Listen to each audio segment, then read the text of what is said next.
Boa noite, professor. Aqui é o aluno Vinícius Rebouças Cortez.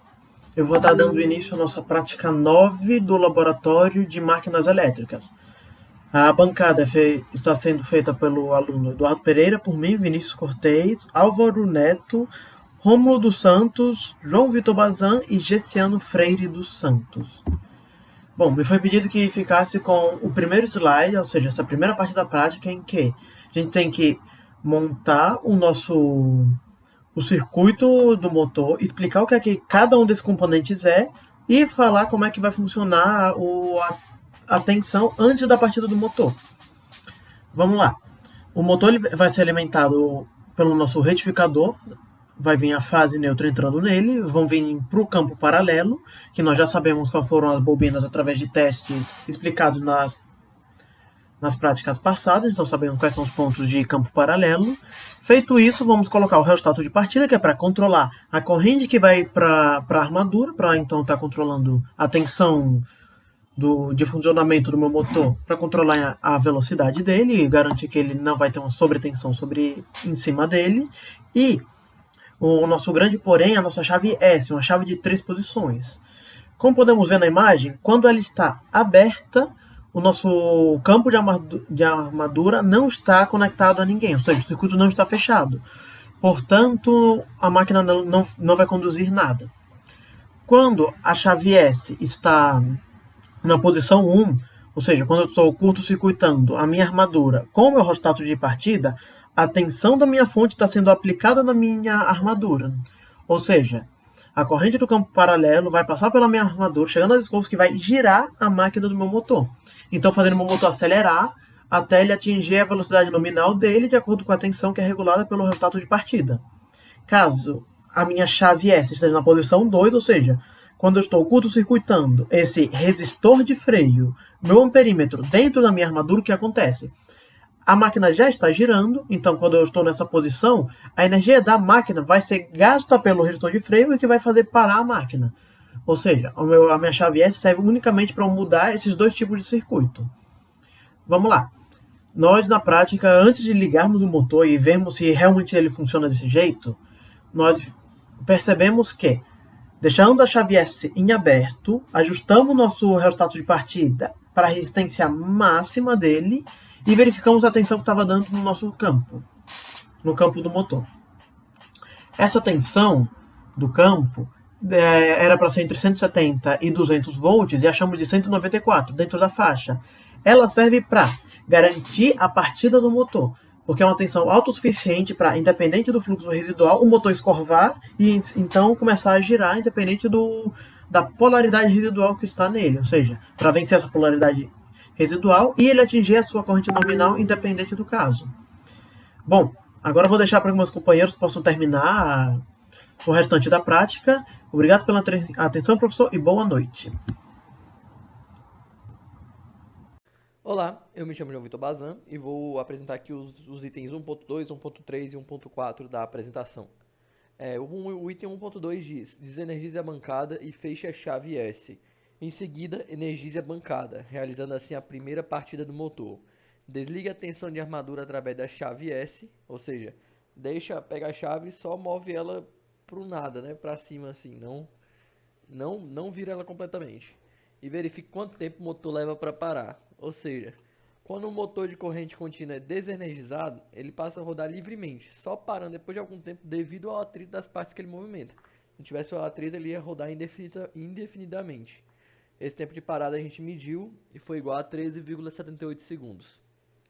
No segundo momento, depois do motor parar completamente, a gente novamente ligar ele e ele está em regime permanente. A gente mudou a chave S da posição 1 para a posição 2 e anotamos o tempo que o motor leva para parar. E aí o que a gente fez fazendo isso, né? Quando vocês podem ver aqui no desenho, quando a gente fez isso, a gente agregou um freio ao motor. Colocou em curto a bobina no momento em que ele é desligado. O que ocorre é que ao girar o motor se comporta como um dínamo, aparecendo uma tensão entre seus terminais. Se a bobina for curto-circuitada, a carga que ela representa fará com que o movimento encontre forte oposição, ocorrendo assim a frenagem. E o tempo de parada foi consideravelmente mais curto, de 0,5 segundos. E o item 1.4 diz: compare o tempo medido no item 1.2 com o medido no item 1.3 e explique o porquê da diferença. Que nem eu disse, a diferença se deu justamente devido a que num momento ele só parou por conta do atrito e num outro momento ele parou por causa do freio que ele mesmo criou para ele mesmo. Vou passar agora a palavra pro meu colega aí que vai dar sequência aí na apresentação. Muito obrigado, até mais. Bem, eu sou o Gessiano Santos, vou falar sobre os itens 1.5 e 1.6 da prática 9. Para o item 1.5, foi necessário desenergizar a bancada para que o resistor de freio fosse substituído por um banco de lâmpadas em paralelo com o sistema. Nesse caso, o banco de lâmpadas terá o papel de dissipar a energia cinética do motor CC durante o momento no qual ele trabalha como gerador. Os tempos de parada para cada uma das situações foram 10,85 segundos para uma lâmpada, 8,16 segundos para duas lâmpadas e 2,39 segundos para 4 lâmpadas. Nota-se que o tempo de parada diminui cada vez que se aumenta a carga.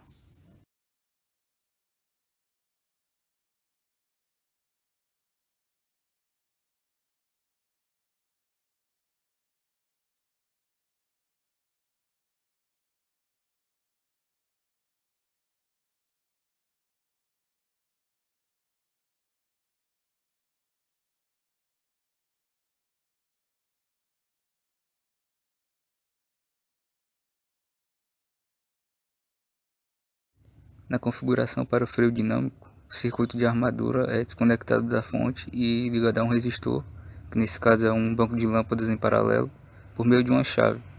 Nessa configuração, a força contra-eletromotriz irá produzir uma corrente na direção oposta à direção da corrente quando a máquina trabalha como motor.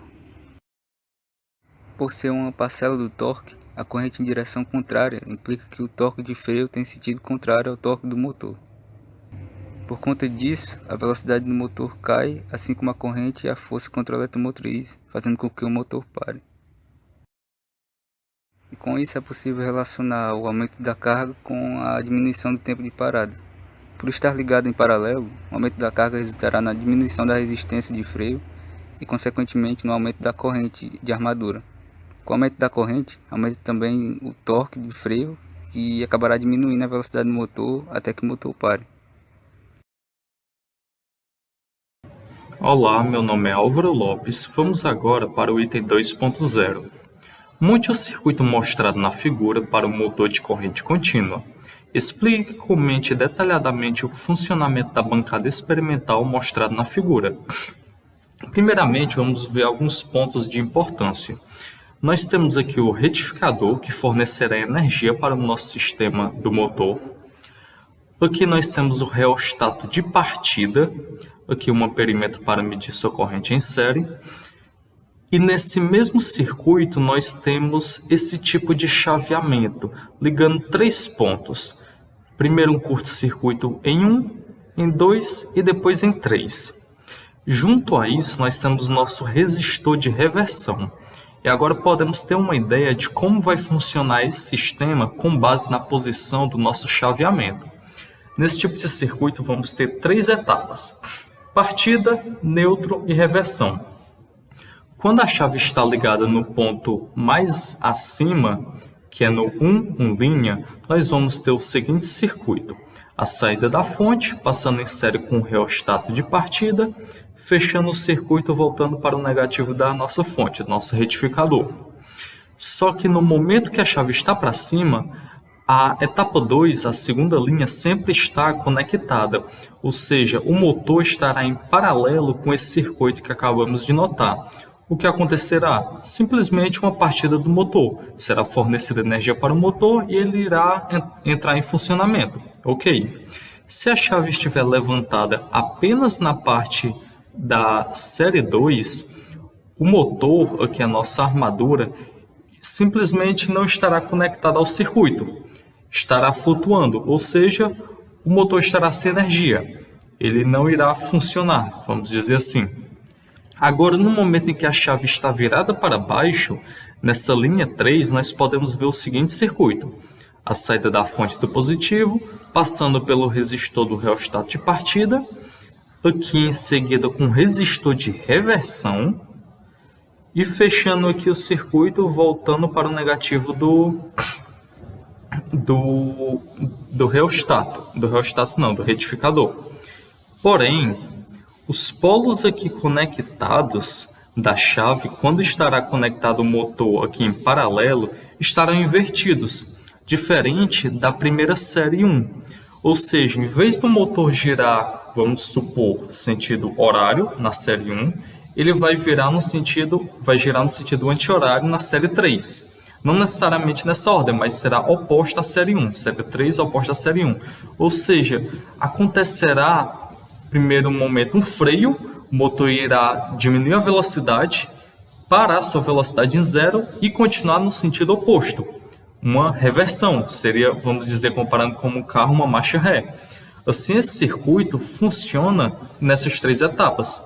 Etapa 1, partida, apenas etapa 2, neutro, e etapa 3, uma reversão, uma ré, entre aspas. Agora, para o próximo slide, eu estarei dando a palavra para o meu colega.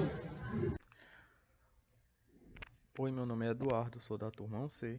Fiquei com o tópico 2.1 da prática 9, que é: dê a partida do motor através dos terminais 1 linha da chave de reversão. Quando o motor estiver em velocidade de regime permanente, mude rapidamente a chave de reversão da posição 1 linha para a posição 3 linha. Vai pegar daqui e mover para cá. Explique e comente detalhadamente o que acontece com o torque da máquina, com a velocidade do motor e com a corrente de armadura após a mudança de posição da chave. Vamos lá. Começar pelo torque. Pronto. Quando a gente move a chave do 1 linha para o 3 linha, o torque da máquina vira esse torque aqui. A gente pode ver que o torque é dependente da velocidade. O torque também está passado aqui da velocidade. Mesmo com velocidade zero, o torque vai continuar tendo torque na máquina. Como a gente pode ver aqui, ó, se o ômega for zero, ômega mecânico, essa parte aqui dessa equação vai embora, mas continua tendo torque a partir dessa outra parte aqui. Beleza. Quando ocorre essa reversão aqui, o motor vai começar a diminuir a velocidade até chegar a uma velocidade zero, onde vai continuar tendo torque. Quando a velocidade for zero, quando o motor parar, ele vai começar a rodar novamente com com o torque invertido. Ou seja, a velocidade vai chegar a zero. Aí sim, o motor começa a rodar de forma inversa e com torque inverso. Essa vai ser a relação da velocidade do motor, as variações que vai ter na velocidade do motor e no torque. Vai lá. Aí depois ele pede que explique sobre a corrente de armadura. Pronto. A corrente de armadura. No momento que mudamos o estado da chave,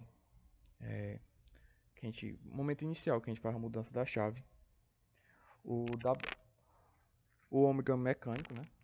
O W mecânico aqui vai ser igual ao W inicial, significando que o valor de tensão da força contra a eletromotriz vai estar em valor máximo. O que isso faz? Isso faz que a corrente de reversão, que é a corrente devida à frenagem, não será somente o valor da força contra a eletromotriz sobre a resistência de freio, mas será devido à força contra a eletromotriz mais a tensão de alimentação. Dessa forma, teremos uma corrente de armadura bem maior. Pois é, meu nome é Eduardo. Essa foi minha explicação do tópico 2.1 da prática 9. Obrigado pela atenção.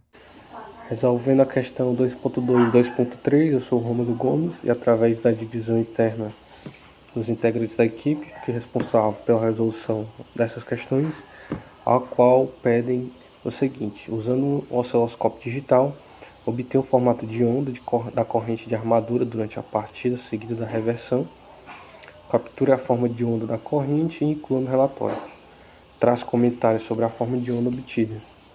E o 2.3 nos pede para explicar por que não é desejável realizar a reversão da reversão.